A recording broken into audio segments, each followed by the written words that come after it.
everyone. My name is Danielle Miranda, and thank you so much for joining me on another episode of the Estrella podcast. Before I get started in introducing today's guest, if you would like to learn more about the Estrella platform, please go to estrella.chat. You'll be able to join the newsletter and catch up on all the things Estrella, what they're up to, when we're getting ready to launch, and all of the features that will be on the platform. Now, for today's guest, I have the absolute pleasure of introducing the beautiful psychic Donna. Hi, Donna. How are you?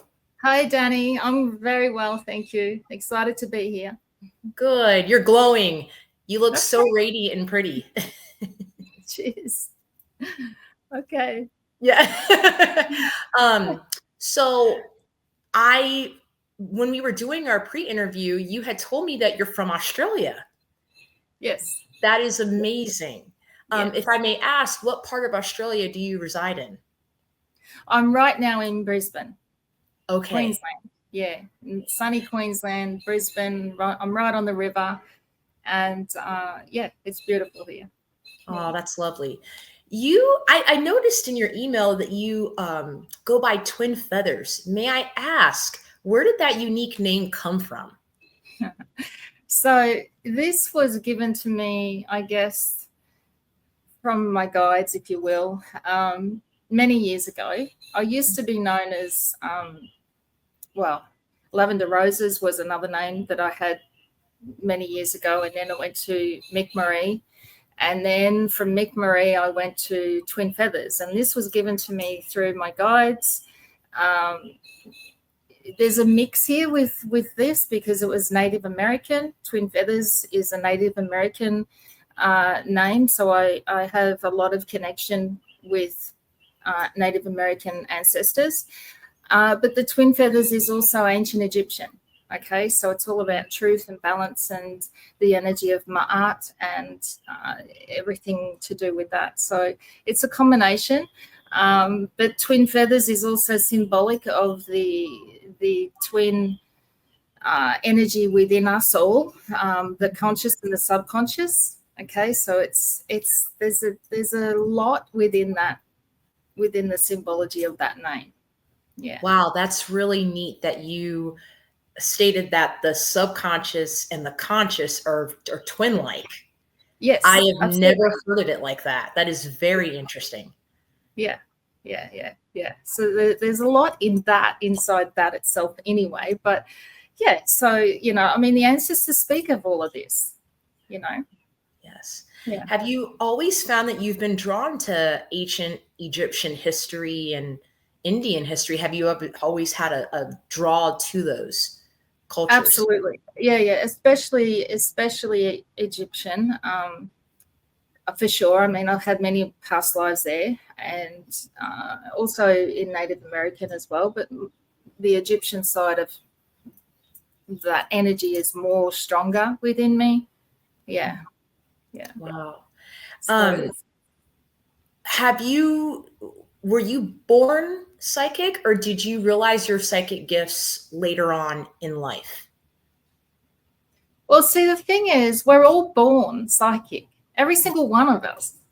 Everyone has these senses and abilities already. So everyone's born with this. It's like anything. Unless you use that, unless you tap into it and use it, it just lays dormant, So yeah, I've always known it. I guess when I really first recognized it was when I was in my young teens, and I found myself saying, how do you not know that? What do you mean you don't know that? How can you not know that? So it was always like I would always have conversations like that. And I came to realize, well, hang on a minute, why I'm seeing or feeling or sensing things that others are not. So it was then that I started to realize, well, something's different here. But I couldn't understand why at that point either, why they're not sensing or seeing what, because for me, it's natural. It is a natural thing within us all.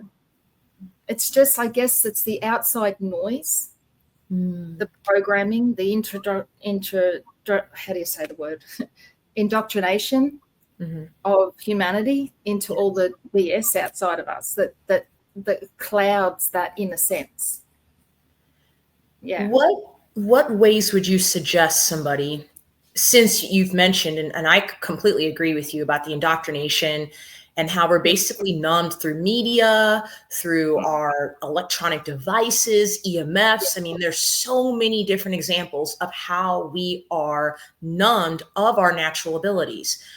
And what ways would you suggest that somebody can maybe not necessarily get away from all that, but start to tap into their natural abilities, knowing Awareness. that we are indoctrinated?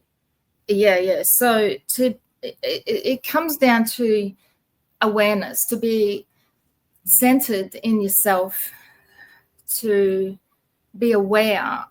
It's a practice. So because we're so programmed, we're so clouded by the noise outside of us. Right. We now have to learn to practice to become aware of all the subtle things. So it speaks to us through everything.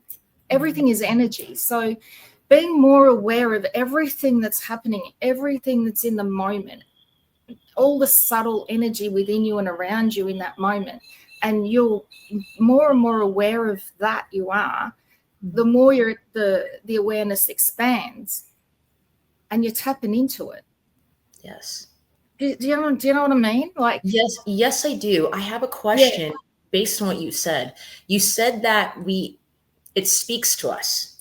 When you say that, for example, do you mean like it can speak to us in numbers or symbols or through certain words? Everything, through nature, through movement, through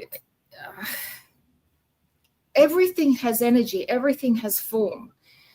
When you pay attention, so right now I'm looking around the room and I've got different things. I've got plants. The plants are moving. Yes, okay, the wind's coming through. But when you sit and you listen to the I guess the frequency, the energy of that movement, there's a subtle connection there. You're connecting. Right. You see, so when it's a practice. So next time you're in conversation with someone, it's just you and this person, and you're really in conversation. While you're in conversation, notice the subtle changes within that person, whether it be through facial expression or through body language or through the shift of the tone of the voice. This energy speaks to you in another language when you listen. Wow. And so does the environment. It's interesting you say that, because without even realizing, I have always tended to pay attention to people and their body language, the way they look, speak, the way their eyes move, like the littlest things. I have always paid attention to that. And intuitively, I've been like, okay, like something's off. There you are. So you're using it. Right. That's exactly what you're doing. So you're using it. But the more you pay attention to that, the more I guess the awareness of this expands, and the more it speaks back to you, the more you acknowledge it. So that's the other thing too. The other key is to acknowledge what you're receiving. And you're not having a dialogue. You're not just having a dialogue with the person. You're having a dialogue with everything that's moving and shifting around that. Yeah. Amazing. Would you say that sitting in silence or doing things such as meditation, does that help kind of strengthen your abilities? Oh, absolutely. Yeah. So exactly. I always say to people, go to nature. Nature is, we as people, we as humans, we're naturally nature beings. Okay, so when we're out of sync with nature, we are out of sync. We're in chaos, we're in the noise, we're in everything. So the moment you step into nature, whether that just be out in the backyard and grounding with the earth, get your shoes off, or out in the forest or on the beach or in the waterfalls or wherever, and just escape the noise, you're automatically going to resonate with the frequency of nature, because you are of that. And that will release the toxic shit, excuse the expression, that you've carried, that you've brought into nature. That will release it, right. And it will automatically raise your frequency in your body. You're going to feel a lot better. I mean, everyone will tell you, if you say to them, how did you feel when you went to the bush or to the forest or whatever? Oh, I need more of that. Yes. It's usually the first thing they say. And it's because they've come back to nature. They've come back to their own true self, whether it be very subtle or in a big way. Yeah. You had mentioned something just now about frequency. And I would like to ask Donna, is there a certain number that we shall be striving for when it comes to vibrational frequency? Is there a number that we want to stay away from, or a frequency we want to stay away from? And then is there a number or frequency that we should be aiming for to reach that high level of consciousness? So I don't go by numbers in terms of frequency. I go by, so what I mean is, the whole universe is made up of numbers. So there's no bad or good in terms of numbers, right? Because everything is made up of numbers. But what I mean by frequency and vibration is raise your vibration and your frequency through love. You've got love and fear, right? Yes. And both have a vibration, yeah. So obviously the fear is a very low vibration, okay? And then you've got love is a high vibration. Mm-hmm. So what you want to do is you want to raise yourself more and more to love, to what that is, to joy, to happiness, to all of the feelings, what you feel, but not only that, but the value of you.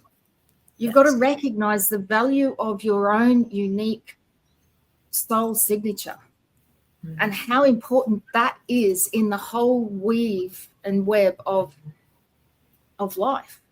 Yes. Okay. So you've got to recognize that, the value and the worth of your soul signature, so that you can recognize that higher vibration that you actually truly are. Yes. When we get caught up in the noise outside of us, that's the lowering of the vibration. That's moving you more and more towards fear.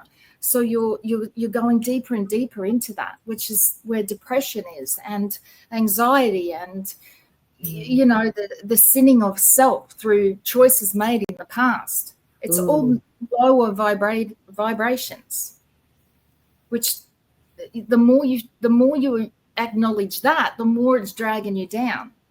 Mm-hmm. You see? So yes. What I mean by raising vibration is, and like I said, going out to nature, that's just one way. I mean, journaling and all sorts of things like that, dance, and anything to make you laugh and feel great. Mm-hmm. A good comedy raises, in that moment, will raise your vibration, because you're laughing. It's giving you that energy surge. Yes. To bring up, yeah. So it's a practice because we're so indoctrinated, we're so programmed that we've become accustomed to that. It's almost like a drug. We keep going back to the fear, to the depression, to the sinning of self.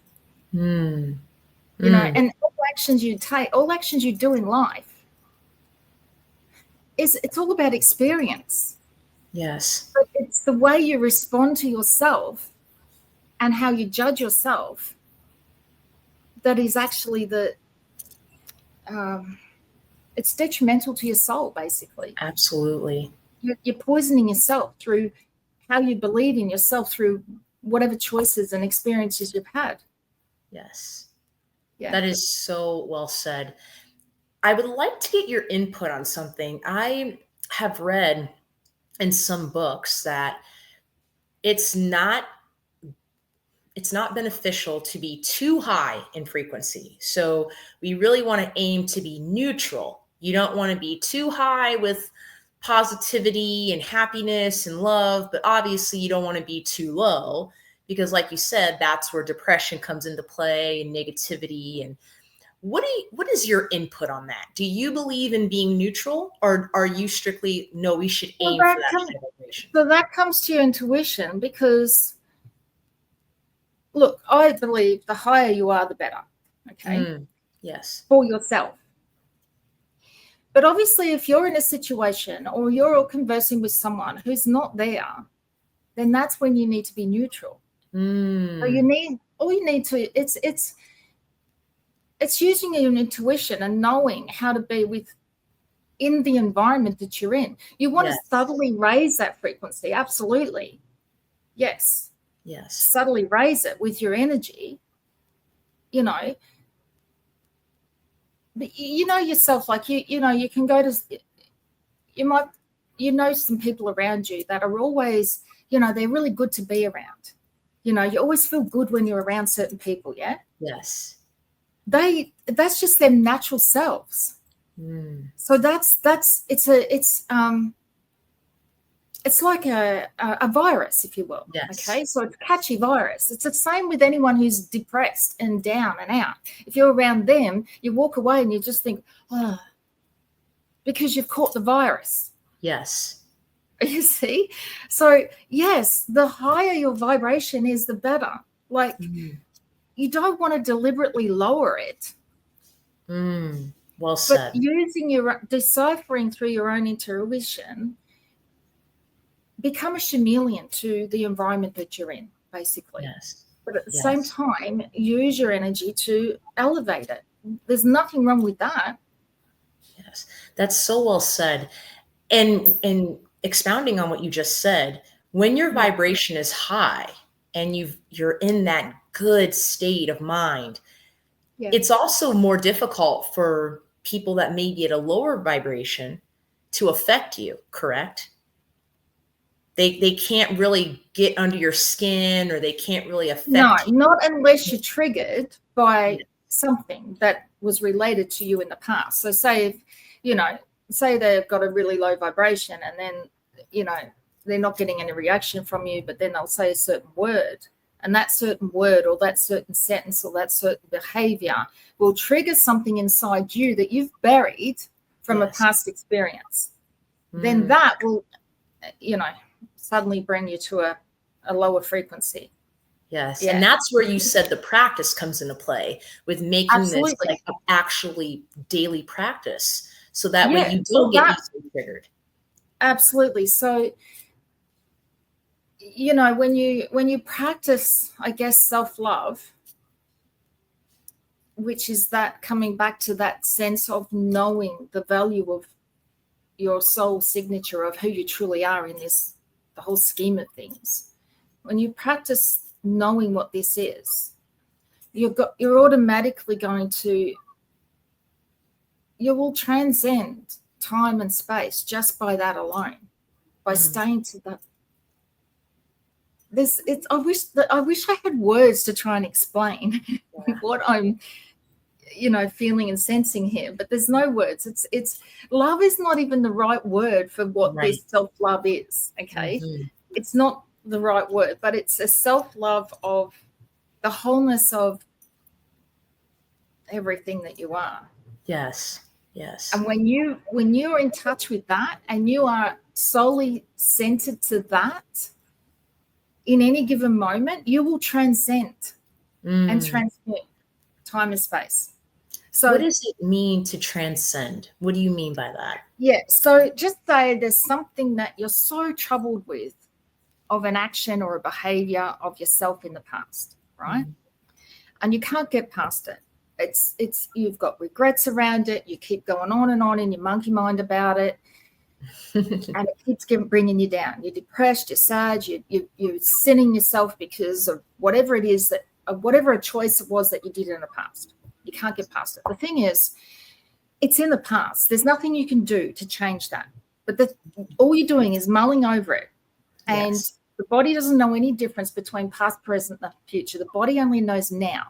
So the body will react to whatever is going on up here as if it's happening now. So you're pretty much reliving it all again, over and over, telling the story, same old story over and over again, but it's getting worse and worse every time. So what I mean by transcending time is when you can come back to that center of the who you are, truly are, the worth of what you are, that soul signature, that self-love, and you be that, you get out there in the world and you be of that worth, that value of what you are to the world, or to yourself, and then out that projects that outwardly.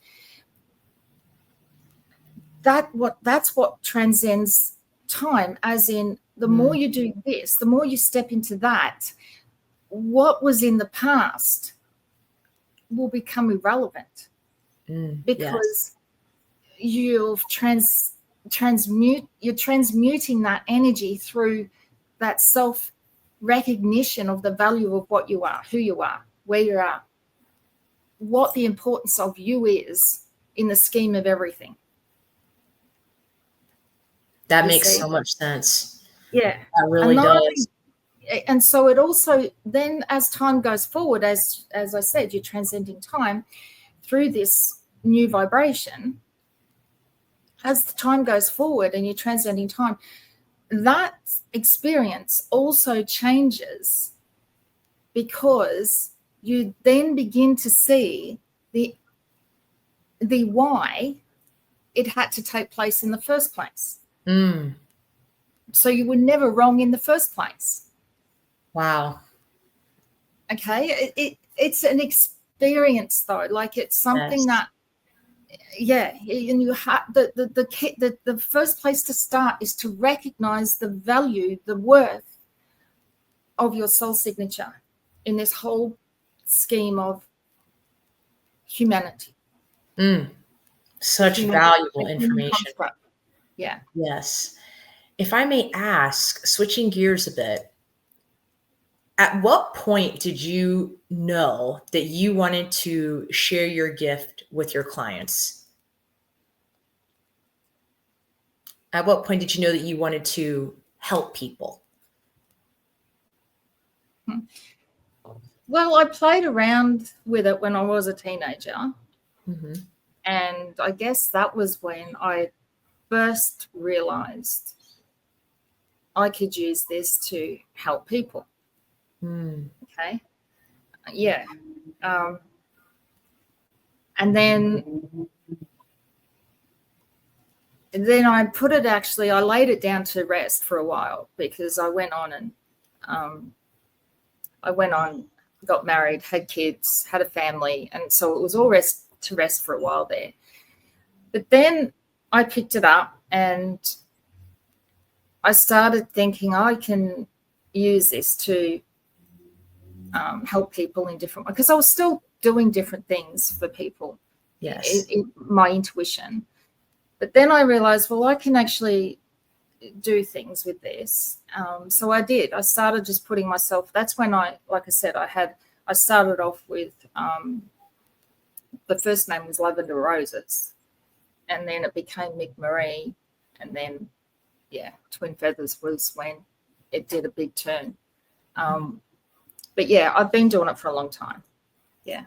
Like, there's many stories over each transition I went through.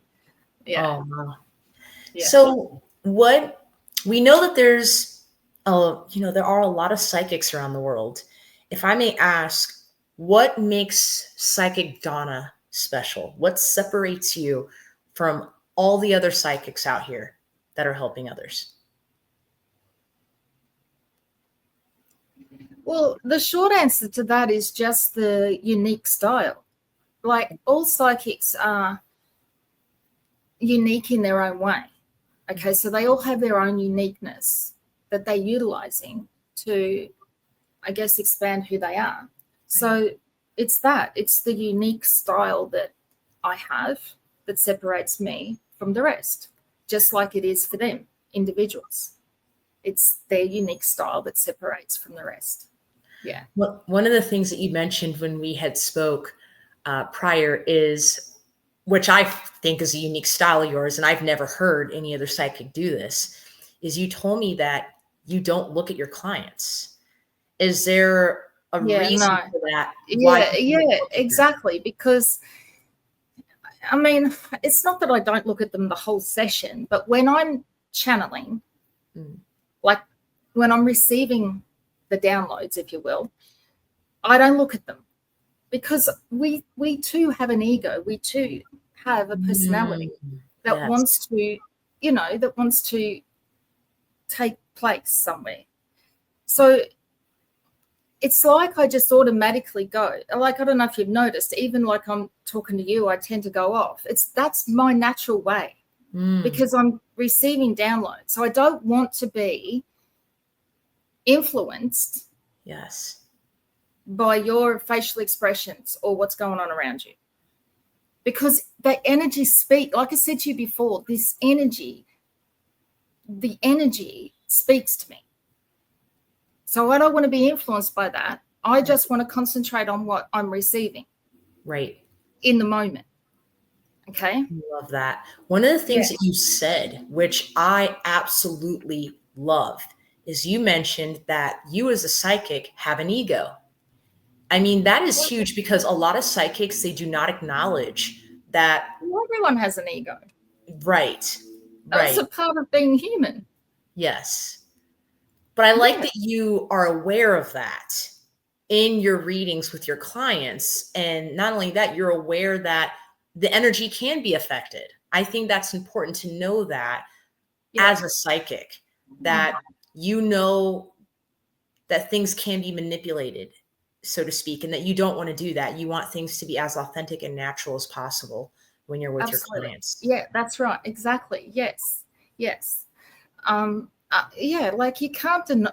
I don't know why people deny there's an ego, because everyone has an ego. Without ego, you wouldn't be human. You know, you've got to have ego to come and live in a human life, in the human existence. There's got to be ego there, because that's part of what we are as a human, you know. So it's, yeah, absolutely. Absolutely. That's a great big rabbit hole or window that we could open up and Yeah. Go in many different directions with that. But there's nothing wrong with ego.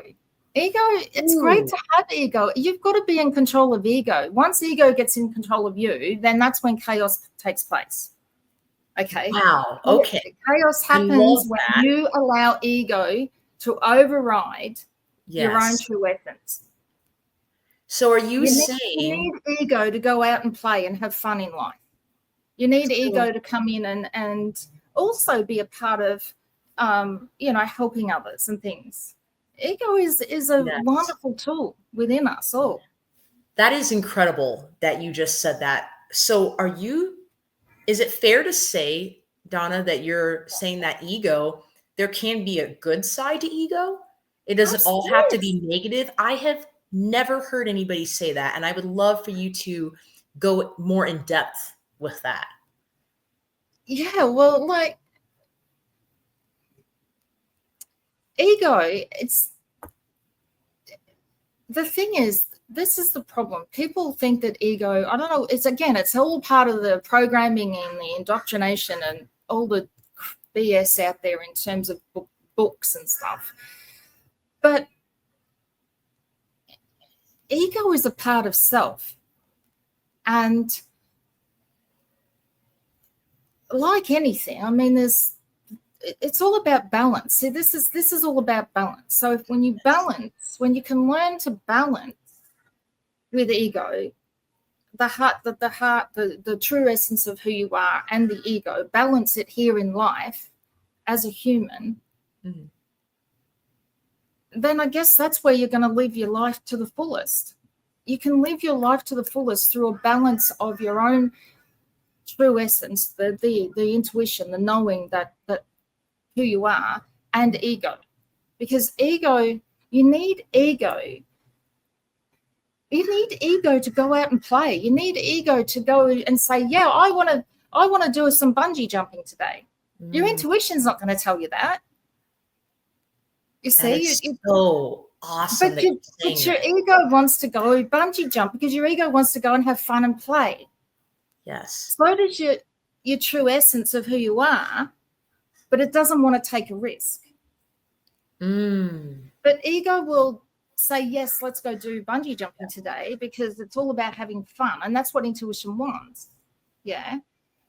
Your knowing wants, your true essence of who you are wants fun and excitement and a little risk, but it also wants to, but again, if you play in balance, like just say you go out and have that bungee jump for the day, and you go along with it, and if something is holding you back, if it's the intuition saying, not today, maybe tomorrow, or maybe another place, you need to learn to decipher and trust this, because the intuition's giving you an indication, well, hang on, something's going to go wrong if we do it today, or in this place, or whatever that might be.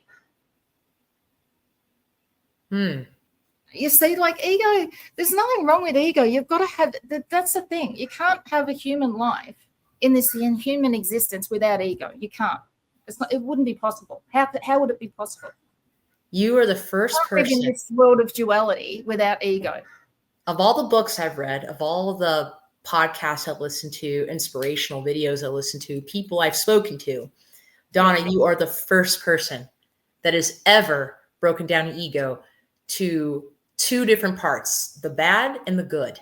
I mean, that was excellent. I've never heard ego described in that way.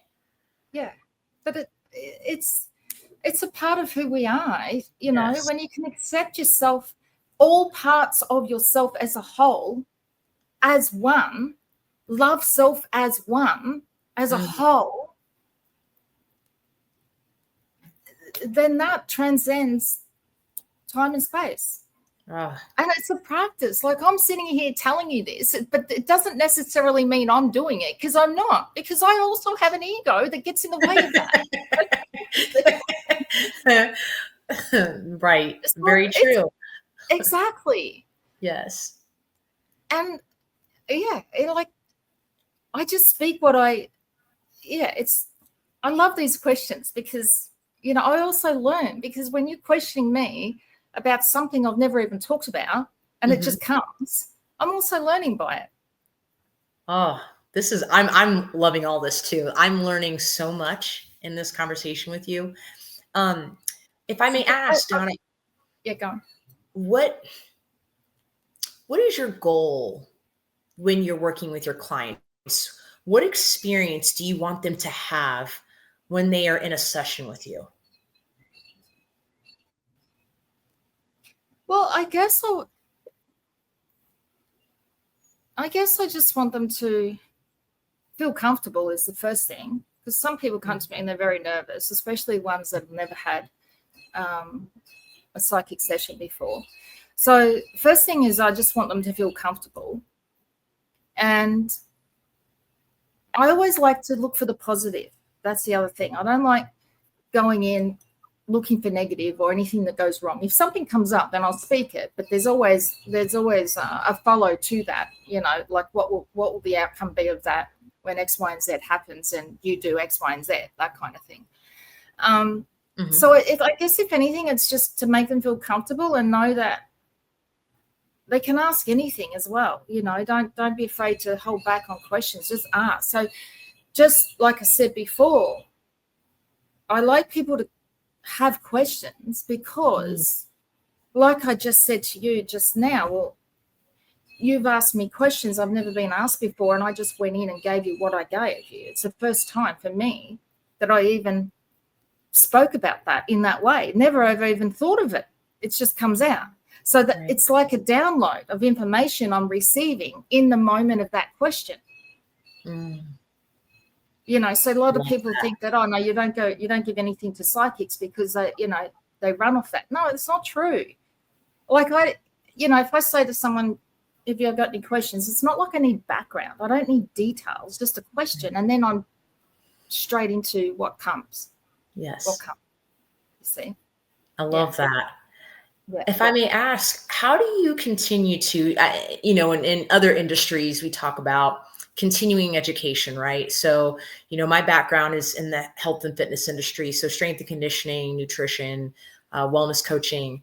And, in order for me to continue to give my clients the best service possible, I do continuing education. So in what ways do you as a psychic continue to strengthen your gifts so that you can give the best possible readings or services to your clients?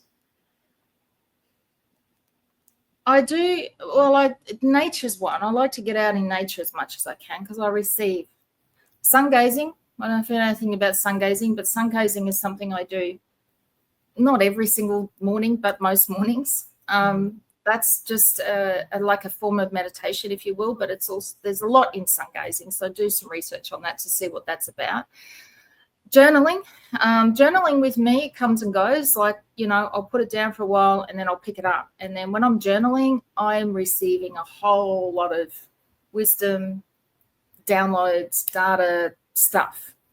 Because I also have my own questions. So I will write my question and then I just sit with the moment, and then suddenly I'm writing out everything that comes from that question. Yeah. So journaling is powerful. It's really powerful for self. And meditation, I'm not a big one for meditation. To me, just going out in nature is like meditation. Yeah. Ditching the phone, ditching electronics, getting away from all of the noise is a great form of meditation.